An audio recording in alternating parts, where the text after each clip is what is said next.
안녕하세요. 부자된 매직TV 시청자 여러분. 오늘도 이렇게 소중한 시간을 내어주시고 제 영상을 시청해 주셔서 감사합니다.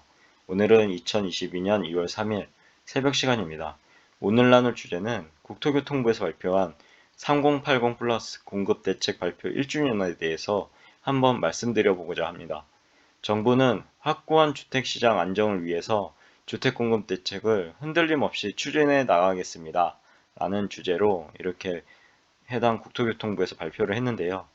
일산 분당을 합친 수준의 17만호 도심 후보지 발굴, 그리고 1만호 지구 지정, 그리고 도심 공급 정책 패러다임 전환, 그리고 공급 조기화로 시장 안정을 견인한다는 목표 아래 해당 3080 플러스 공급 대책을 발표했습니다.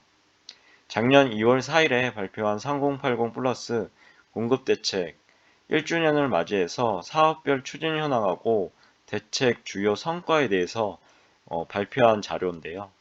도입 배경을 잠시 보시면 정부는 저금리에 따른 급격한 수요 증가에 대응하기 위해서 신속한 도심 공급 확대 필요성이 제기됨에 따라 기존 도심 사업 틀에서 벗어나 공공참여, 사업성 보강, 그리고 절차 단축 등 획기적인 형태의 도심 내 신규 공급 모델을 통해 서울 32만 호 등 전국 대도시권에 83.6만 호를 공급하는 2월 4일 대책을 발표했다고 합니다. 주요 사업 유형에는 네 가지가 있거든요. 우선 첫 번째는 도심 복합이고, 두 번째는 공공 정비, 그리고 세 번째는 소규모 정비 도시 재생, 그리고 네 번째는 공공 택지 등이 있습니다. 우선 도심 복합에 대해서 잠시 설명드리면 역세권, 중공업지, 그리고 저층 주거지 등을 신속 정비하고 입지별 특성에 따라 특화 개발하는 새로운 공급 모델이라고 하고요. 공공 정비는 이해관계 조율, 공인 확보 등 공공 기능을 기존 정비 사업에 적용해서 신속한 사업 추진이 가능한 개발 방법이고요. 그리고 소규모 정비 도시 재생은 계획적 소규모 정비 추진을 위한 지역 단위 관리 방안을 마련하고 도시 재생의 노후 주거지 개선 기능을 보완하는 개발 방법이고, 마지막으로 공공택지 등은 수도권을 포함한 대도시권 내에 신규 택지를 발굴하고 사전 청약을 통해서 기존 공공택지 공급 시기를 획기적으로 단축하는 그런 개발 방안이라고 합니다.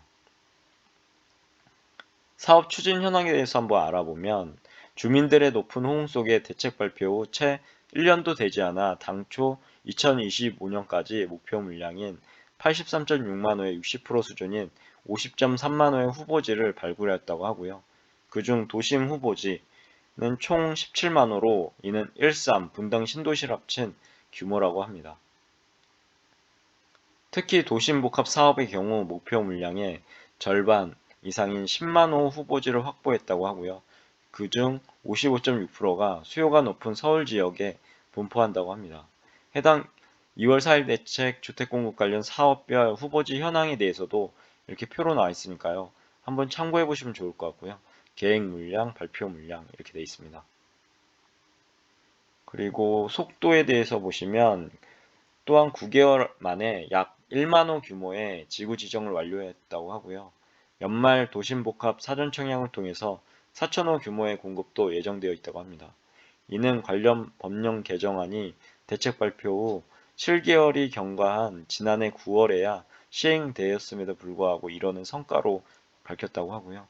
그리고 기존 정비사업과 비교시 후보지에서 지구 지정까지 4년 이상 단축, 그리고 지구 지정에서 공급까지는 10년 이상 단축하는 등 전례 없는 속도로 후속 절차를 진행 중에 있다고 합니다. 대책의 주요 성과에 대해서 한번 알아보시면 공급 패러다임 전환으로 도심 공급 물량 속도에 대해 획기적 제고를 했다고 하는데요. 주택시장 불안의 근본 원인인 공급 시차를 획기적으로 단축해서 수요 변동에 대한 공급의 대응 속도가 빨라져 시장 불안을 조기에 해소할 수 있을 것으로 기대된다고 하고요. 공공성과 연계한 과감한 인센티브를 부여해서 투기 수요를 차단하고 대량의 주택을 신속하게 공급하는 기반을 마련하였다고 합니다. 또한 향후 개발 과정에서 발생 가능한 젠트리피케이션도 방지할 계획이라고 합니다. 그리고 민간, 중앙, 지방 협력을 통한 신속 공급에 대해서는요. 공급 확대를 위해서 민간, 그리고 중앙, 지방 정부 간 정책 수립 및 사업 추진 전 과정에서 긴밀한 협력 체계를 구축하였다고 하고요. 그리고 시장 안정 기여에 대해서 보면 금융 통화 정책 환경 변화와 공급 확대 대책이 맞물리며 주택 시장이 변곡점을 지나 추세적 하향 안정 국면에 진입하였다고 합니다. 정부는 앞으로 주택 시장의 하향 안정화가 보다 뚜렷해질 수 있도록 공급 확대 및 속도 제고에 모든 역량을 집중해 나가겠다고 이렇게 발표하였습니다. 해당 좀 더 자세한 사항은 국토교통부의 해당 발표 자료를 다운로드 받아서 한번 보시면 좋을 것 같은데요. 한번 주요 내용을 한번 보겠습니다. 대책의 도입 배경을 보면 정부는 출범 이후 3기 신도시 등 수도권 30만 호 공급 계획 그리고 5월 6일, 8월 4일 대책 등을 통해 공급 확대를 위해 노력해왔다고 하고요. 그 결과 17년에서 20년까지 연평균 택지지구 지정 실적은 높은 수준을 유지하였으며 주택공급 실적도 총량적으로 예년 수준을 상회하는 성과를 거두었다고 하네요. 다만 전반적인 공급 확대에도 불구하고 도심 내 공급이 수요 대비 다소 부족한 미스매치가 발생하였다고 하고요. 특히 2020년 이후 저금리에 따른 급격한 수요 증가와 공급 부족 불안감에 따른 매수세 조기화로 도심 내 압도적 물량을 신속하게 공급할 수 있는 특단의 대책 필요성이 제기되었다고 합니다. 이에 정부는 기존 도심 사업 틀에서 벗어나 공공의 적극적 참여를 통한 사회성 보강, 그리고 절차 단축, 개발이익 환수 등 획기적 형태의 신규 모델을 마련해서 2021년 2월 3080 플러스 대책을 발표했다고 합니다. 3080 플러스 대책의 주요 내용을 한번 보시면 위에서 설명드렸는데요. 도시 건축 규제 완화, 신속한 인허가 지원, 그리고 파격적 인센티브를 통해 서울 32만 호 등 전국 대도시권에 83.6만 호를 공급하는 그런 대책이고요. 해당 도심 복합 사업이 있고 공공 정비가 있고 소규모 정비 도시 재생이 있고 마지막으로 공공 택지가 있습니다. 해당 사항은 위에서 설명했으니까 생략하기로 하고요. 사업 추진 현황에 대해서 잠시 보면 주민들의 높은 호응 속에서 채 1년도 안 되어 2025년까지 물량 83.6만 호에 60% 수준인 50.3만 호의 후보지를 발굴했다고 하고요. 그중 신규 도심 후보지는 17만 호 규모로 일산 분당 신도시를 합친 정도의 압도적인 물량이라고 합니다. 해당 자세한 사항은 여기 이렇게 표로 나와 있으니까 보시면 좋을 것 같고요. 그리고 주요 사업별 추진 현황 및 계획에 대해서도 도심복합사업을 보시면 도심복합사업은 도심 내 주택 공급에 공공이 참여하는 민간 협력 모델이라고 하고요. 절차 간소화를 통해서 사업 기간을 대폭 단축하고 파격적인 인센티브와 함께 공공 기여를 통한 공공성도 동시에 확보하는 2월 4일 대책의 대표 모델이라고 합니다. 쭉 읽어보시면 좋을 것 같고요. 그리고 도심 공공주택 복합사업 주요 사전청약 대상지 서울인데요. 증산 4구역, 그리고 방학역, 연신내역, 신길 2구역 이렇게 있습니다. 주요 구역이고요. 그리고 도심복합 사업의 절차 및 주택공급 조기화 효과도 이렇게 해당 알아보기 쉽게 이렇게 순서대로 이렇게 나와 있으니까 한번 보시면 좋을 것 같고요.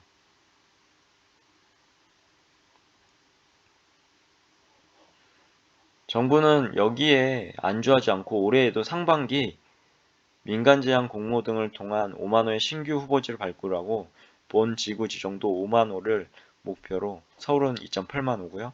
5만 호를 목표로 사업에 박차를 가하도록 하겠다고 합니다. 이 부분도 기대하면 좋을 것 같기도 하고요. 그리고 도심복합사업 주민동의 3분의 2 이상 구역 현황도 1월 24일 기준인데요. 역세권 9곳, 저층 주거지 15곳, 중공업 2곳 이렇게 있습니다. 해당 여기 색깔이 칠해진 부분은 지구 지정 완료 구역이라고 하네요. 총 26곳이고 3.64만 호라고 합니다. 3만 호, 약 3만 호 정도, 3만 5천 호, 3만 6천 호 정도라고 보시면 될 것 같습니다. 그리고 한번 쭉 읽어보시면 좋을 것 같고요. 공공정비 사업을 보면 공공정비는 이해관계 조율, 공의 확보 등 공공기능을 정비사업에 적용해서 기존 조합 방식의 민간 정비사업의 한계점을 극복하고 사업성과 추진 속도를 제고하는 사업 모델이라고 합니다. 현재까지 공공정비 사업 후보지는 35곳이고 3.7만 호를 선정했으며 그 중에 7곳은 공공시행자 지정까지 완료했다고 하네요. 해당 사항도 쭉 한번 읽어보시면 좋을 것 같습니다. 자세하게 나와 있으니까요. 쭉 읽어보시면 좋을 것 같고요. 공공택지에 대해서 보면 2월 4일 대책을 통해 발표한 신규 공공택지 27.2만 호는 해당 순조롭게 추진 중에 있다고 하고요. 작년 3분기까지 주민 공람 절차를 모두 마쳤다고 하고 환경영향평가 등 지구 지정을 위한 사전 절차를 순차적으로 밟아가고 있다고 합니다. 2월 4일 대책 발표 공공택지 후보지도 이렇게 나와 있으니까요.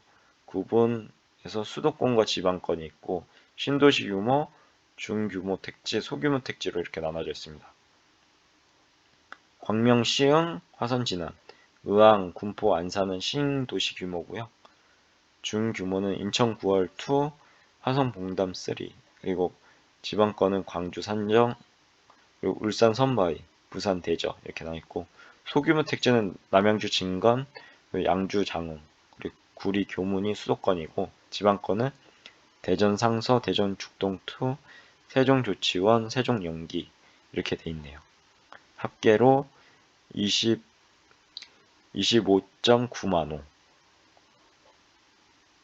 약 25만 호라고 그렇게 보시면 될 것 같습니다. 15곳이고요. 그리고 올해에는 자녀 공공택지 지구 지정을 모두 완료함으로써 현 정부에서 발표한 모든 공공택지의 입지를 모두 확정할 예정이라고 합니다. 그리고 또한 수도권 일부 택지는 밀도 상향, 용도 전환을 통해서 1만 호 추가 신규 공급도 추진할 계획이라고 하네요. 여기 밀도 상향은 광명, 시흥, 화성, 진안, 양주, 장 등 0.7만 호고요. 용도 전환은 3기 신도시 등 0.3만 호라고 합니다. 사전 청약에 대한 부분을 보시면 공급택지의 공급 시차 한계를 극복하기 위해서 도입된 사전 청약도 국민들의 큰 관심 속에 추진 중에 있다고 하고요. 작년에는 공공이 3.2만 호, 민간이 0.8만 호, 총 3.8만 호 규모로 공급하였다고 하고 공공사전 청약은 3.2만 호 공급에 총 54.3만 명이 약 54만 명이겠죠. 약 54만 명이 신청해서 평균 경쟁률 17.3대 1을 기록하는 등 최근 5년간 수도권 평균 경쟁률 2.6대 1을 상회하는 등 높은 호응 속에 진행하였다고 합니다. 또한 다양한 민간 브랜드의 중대형 평형 공급이 가능한 민간 사전 청약 역시 최고 136대 1의 경쟁률을 기록하는 등 높은 호응을 보이고 있다고 합니다. 평택고덕이죠. A46이고요. 그리고 금년에는 공급 물량을 작년의 2배 수준인 7만호, 공공이 3.2만호, 민간이 3.8만호로 확대하고 2기, 3기 신도시, 그리고 수도권 등 선호 입지에 매분기 1만호 이상을 연속 공급할 계획이라고 하네요. 특히 확고한 시장 안정 전환을 위해 1분기에는 2월 초를 시작으로 3차례에 거쳐 1.5만호를 차질 없이 공급하도록 하겠다고 그렇게 발표했습니다. 해당 2022년 분기별 사전청약 계획도 이렇게 있으니까요. 공공분양 그리고 민간분양 해서 공공분양은 3.2만호 그리고 민간은 3.8 해서 총계는 7만호 이렇게 계획이 있다고 합니다. 그리고 2021년 1Q, 2Q, 3Q, 4Q로 이렇게 나눠져 있으니까요. 참고해 보시면 좋을 것 같습니다. 2022년 사전청약 후보지 현황도 이렇게 지도로 나와 있으니까요. 민간 사전청약 부지 파주 쪽도 있는 것 같고요. 고영 쪽 여러 부분이 있습니다. 그리고 양주 등등 수원도 있고요. 그리고 공공 사전 청약 부지는 역시 고양이 있고, 그리고 남양주, 인천, 과천 등등 계획이 있는 것 같고요. 도심 복합 사전 청약 부지는 이제 서울 쪽에 있고, 그리고 그렇죠. 서울 쪽에만 있습니다. 강북에 3개, 강남에 1개가 이렇게 있는 것 같습니다. 소규모 주택 정비에 대해서 보시면, 소규모 정비는 현재까지 후보지 50곳 2.9만 호를 선정해서 그 중에 0.7만 호 8곳이죠. 소규모 정비 관리 지역으로 지정하였다고 하고요. 잔여 2.2만 호 42곳에 대해서도 주민 설명회 개최 및 관리계획 수립을 거쳐 연내 관리지역 지정 등을 완료할 예정이라고 합니다. 그리고 올해는 주민과 기초지자체 대상으로 하는 소규모 주택정비 공모를 광역지자체와 합동으로 시행해서 총 2.3만 호의 주택 공급이 가능한 후보지를 추가로 확보할 계획이라고 하고요. 그리고 여기 보면은 소규모 주택정비 관리지역 선도사업지 현황에 대해서도 여기 나와 있습니다. 경기 수원 세류 3동, 그리고 경기 성남 중앙동, 단대오거리역 있고요. 도시재생에 대해서 보시면 노후 주거지 주거 환경 개선을 위해서 추진 중인 주거주택 특화형 뉴딜 사업은 2021년 공모를 거쳐 선도사업 2개소를 선정하였다고 하고요. 주거재생혁신지구도 지자체 제안을 통해 7곳을 선정해서 지구 지정 절차 등을 추진 중에 있다고 합니다. 올해에도 주거재생 특화형 뉴딜 사업을 10개소죠. 10개소 정도에 추가 선정하고 주거재생 혁신지구 추가 후보지 발굴 및 지구 지정 등을 추진해서 도시재생을 통한 주택 공급을 지속 확대해 나갈 계획이라고 하니까요. 이 부분도 한번 관심 있게 한번 보시면 좋을 것 같고요. 주거재생 특화형 선도사업지 현황에 대해서 구상도인데요. 대구광역시 달서구 성당동, 그리고 경기도 성남 수정구 수진 1동 이렇게 되어 있습니다. 대책의 주요 효과에 대해서 한번 보시면, 공급 패러다임 전환으로 도심 공급 물량 속도 획기적으로 제고했다고 합니다. 2월 4일 대책은 도심 공급 시차의 획기적인 단축 개발 과정에서 투기 수요를 차단 및 공공성 확보 관점에서 주택 공급의 새로운 공급 패러다임을 제시하였다고 하고요. 3080 플러스 모델은 공공 참여, 그리고 사업 절차 및 사업성 개선을 통해 주택 수급 관리의 근원적 문제인 공급 시차를 획기적으로 단축하였다고 합니다.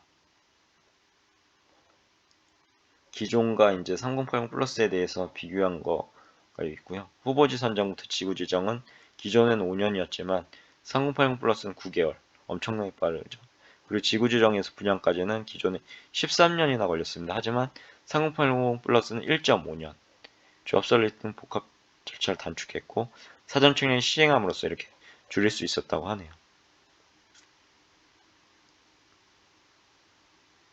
그리고 3080 플러스 모델은 용적률 완화 등 파격적인 도시계획 인센티브에도 불구하고 투기를 사전에 차단해서 대량의 주택을 신속하게 공급하는 새로운 도심 공급 모델을 제시하였다고 합니다. 기존 권리산정 기준일 제도보다 더욱 강화된 현금청산 기준일 제도를 신규로 도입해서 투기 수요 유입 차단이 가능했다고 합니다.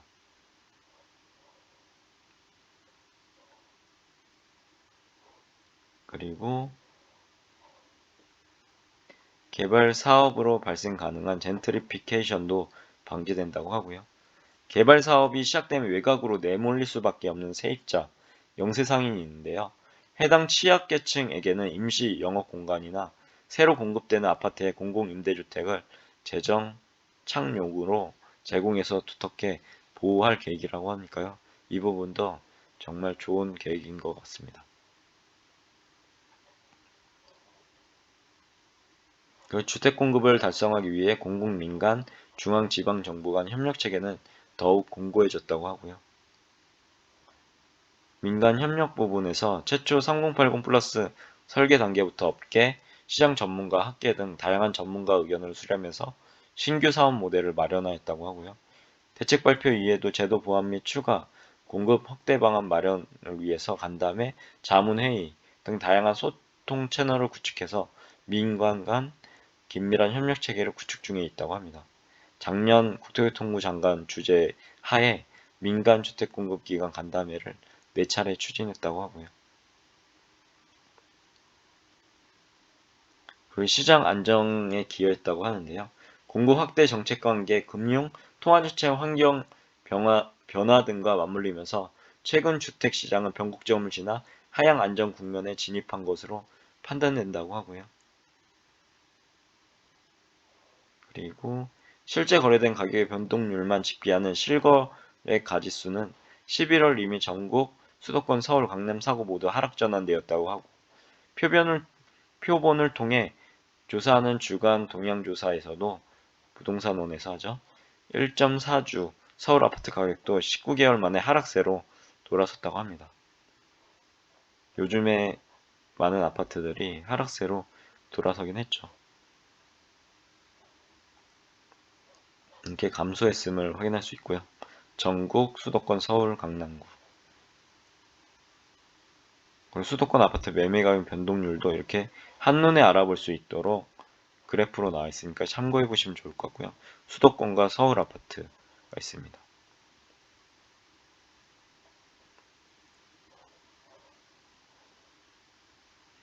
특히 사전청약 지역은 기축주택에 대한 매수세가 위축되면서 사전청약 접수 이후 해당 지역의 주택가격 상승률이 둔화되는 모습이 반복적으로 나타나 시장 안정 효과가 상당했던 것으로 판단된다고 합니다. 해당 2021년 사전청약 접수 전후 주택가격 상승률이 1차, 2차, 3차, 4차로 이렇게 나와 있으니까요. 이것도 참고해 보시면 좋을 것 같고요. 심리적으로 추가 주택가격 하락 기대감, 그리고 사전청약 물량 공급 등으로 국가의 기축 주택에 대한 매수 심리는 지속 위축되고 있다고 합니다. 2022년 1월 한국은행 소비자 동향조사 CSI죠. 해당 소비자 동향조사에서는 1년 후 주택가격이 하락할 것이라는 서울 거주자가 더 많았던 것으로 나타났다고 하고요. 부동산원 매매수급 동향을 보시면 8주 연속 100 이하를 유지하며 매수자 우위 시장을 보여주는 가운데 중개업소 설문조사에도 12월 집을 사려는 사람이 더 많았다는 응답은 10%에 불과했다고 합니다. 이런 어떤 심리적인 과정을 통해서 요즘에 주택이 가격이 많이 하락하고 있는 것으로 지금 알려져 있고요. 시장도 그렇게 반응을 하고 있습니다. 그리고 나머지는 한번 쭉 읽어보시면 좋을 것 같고요. 실거래 가격에 이어 표본조사 가격까지 하락세로 돌아서면서 주택가격은 본격적인 하락 국면에 진입한 것으로 판단된다고 하고요. 그리고 물가 상승 압력 증대, 백신 보급 확대, 경제 회복 기대에 따라 앞으로 미국, 영국을 비롯한 해외 주요국의 통화 정책은 상당 기간 긴축적으로 운영될 것으로 전망된다고 합니다. 최근 글로벌 통화 정책 동향도 이렇게 정리되어 있습니다. 미 파월 연준 의장이죠. 패드라고 보통 불리는데요. 경제가 더 이상 강력한 통화 정책 지원을 필요로 하지 않는다라고 1월 26일 날 발표했고 금리에 대해서도 3월에 25bp 인상 확률이 83.8%, 50bp 인상이 16.3%로 나왔다고 합니다. 그리고 2021년 12월 미 FOMC 점도표에서는 2022년부터 23년 6차례에서 8차례의 금리 인상을 전망한다고 하네요. 요즘에 영끌에서 해당 주택을 구입한 사람이 되게 많은데요. 뭐 2030 세대도 그렇고요. 그런데 이 부분이 상당한 금리 인상으로 해서 구입했던 분들께서는 많은 어려움이 있을 것 같아 보이고요. 최대한 자금 여력이 허락하는 데에서 자신의 이제 부채들을 빨리 상환하는 계획을 가진 것이 좋을 것 같기도 합니다. 이렇게 금리를 인상하게 되면 우리나라도 역시 금리를 선제적으로 올려야 되는 그런 상황이거든요. 아무튼 잘 대응하실 거라 믿습니다. 영국, 뉴질랜드 등은 이미 금리 인상을 착수했고요. 우리나라도 올렸죠. 예, 선제적으로 올렸습니다. 그리고